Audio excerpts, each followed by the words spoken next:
Bonjour, je suis Marianne Rennes, instructeur Pilates. Je vous invite aujourd'hui à découvrir cette méthode de gym douce. Suivez-moi. Peu de gens savent que le Pilate est une technique créée par un sportif souffrant de rachitisme, d'asthme et de rhumatisme. C'est pendant la Première Guerre mondiale que l'Allemand Joseph Pilates fait ses premiers pas avec sa méthode. Prisonnier de guerre en Angleterre, il décide pour aider les grands blessés de démonter un lit superposé et d'utiliser les ressorts pour mobiliser les parties valides et ainsi stopper la fonte musculaire. Le premier cardiaque est né. Il développera ensuite sa méthode qu'il nommera contrologie auprès des athlètes et danseurs professionnels de New York dès les années 40. C'est à sa mort en 1967, à l'âge de 87 ans, qu'on décidera de donner son nom à sa technique.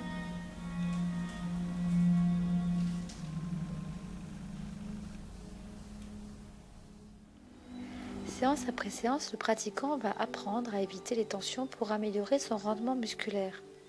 C'est en apprenant à faire la différence entre les muscles stabilisateurs et les muscles moteurs qu'il corrige, améliore et tonifie sa posture.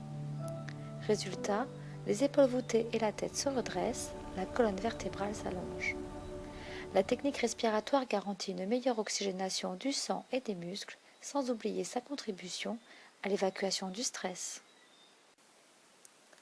Les exercices au sol s'effectuent avec ou sans accessoires qui permettent, selon leur utilisation, de faciliter ou d'ajouter de la difficulté à l'exécution du mouvement.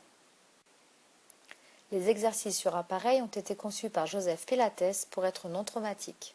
Les ressorts favorisent le contrôle, le renforcement, l'équilibre du corps et sa réhabilitation. Ce procédé est moins exigeant pour les tendons et les ligaments.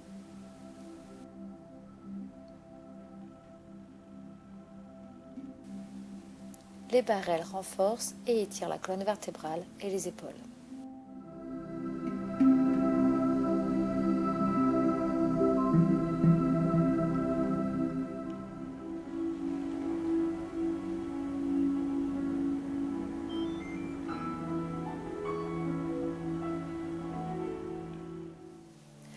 Plusieurs études ont démontré que les bienfaits du Pilates sont multiples. Il est reconnu pour renforcer de façon significative la ceinture abdominale, le périnée et le dos pour une stabilisation du tronc, du bassin et de la région lombaire accrue. Le corps change, le bien-être psychologique et corporel s'installe. Le Pilates s'adresse aussi bien aux sportifs qu'aux sédentaires. Les seniors, les femmes enceintes, les personnes en surpoids, les convalescents après blessure bénéficient quant à eux d'un programme adapté. Si vous souhaitez recevoir et connaître comment ont été réalisées ces études et leurs conclusions concernant le Pilates et ses effets sur d'autres thématiques comme la fibromyalgie, les tensions articulaires, les scolioses, l'importance de la respiration ou encore le cancer du sein, contactez-moi. Vous pouvez aussi découvrir plus de résultats sur le public visé en consultant le site pilates-martinique.com. Je vous remercie de votre attention. À bientôt.